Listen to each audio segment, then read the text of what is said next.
I go through phases of thinking comedy's serious and not serious. I was having one last year when I was writing this show. I was like, yeah, comedy's really serious. I'm not just a clown fucking around. Oh, no, it's serious. We're changing the world. I was watching this documentary about stand-up comedy, and it was very serious. It was called Dying Laughing. It's American. You know it's serious because it's shot in black and white. It's got all of the giants of the perform. You've got Stuart Lee, Amy Schumer, Chris Rock. They're all there talking about the serious art of stand-up comedy. And I'm like, yeah, I'm a serious person. I was enjoying it, and then my wife completely ruined it. She walked into the living room where I was watching it, and Chris Rock's on the screen, and he's going, we're really the last philosophers. And my wife looked at him, looked back at me, and went, well, that'll come as a surprise to philosophers. And she's absolutely right, isn't she? And then she took a magazine and she sat at the other end of the sofa for about half an hour while I was watching the documentary, and she was just tutting. And I went, and I said, darling, are you not enjoying the documentary about stand-up comedy? And she said, if I was watching a group of doctors who just cured cancer talk about themselves like this, I'd find it unacceptable. And that's fair enough. That is fair enough, because it's not serious, is it? It's dicking around. What are we doing here this evening? I'm wasting your time. I'm wasting an hour of your life. That's why, because life is hard and it's horrible and it's long. And you don't know what sort of trouble you would have got into if you tried to have a conversation. You're amateurs. No. Come down into a basement and let old G-Dog take an hour of your life and stick it in the bin in a pleasurable way. I'm a professional time waster, and I'm proud of that. I'm proud of that. When I was a kid, my friend Philip, his dad said to me, you know, just cracking wires and buggering about all the time, it's going to get you nowhere in life.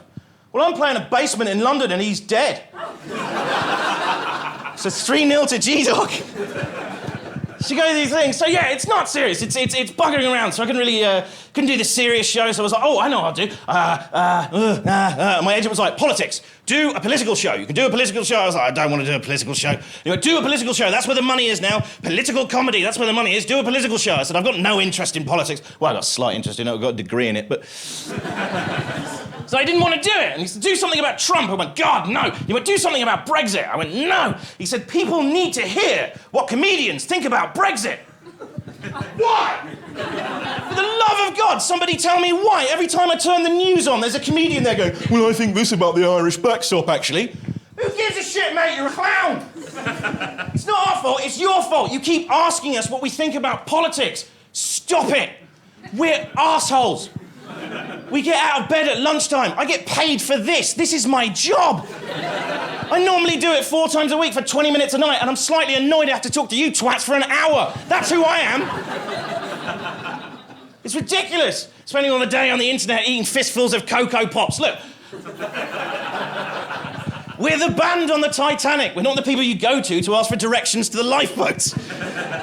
And I don't know when that happened. I don't know when it became my job to have views for you about politics. Why should I have views about the European Union? Do you remember when we joined the European Union? I don't remember Morecambe and Wise on the news discussing it, do you? Wasn't considered to be part of their job. Do you know what Russ Abbott's views were on the first Bush administration? Of course you don't, nor should you.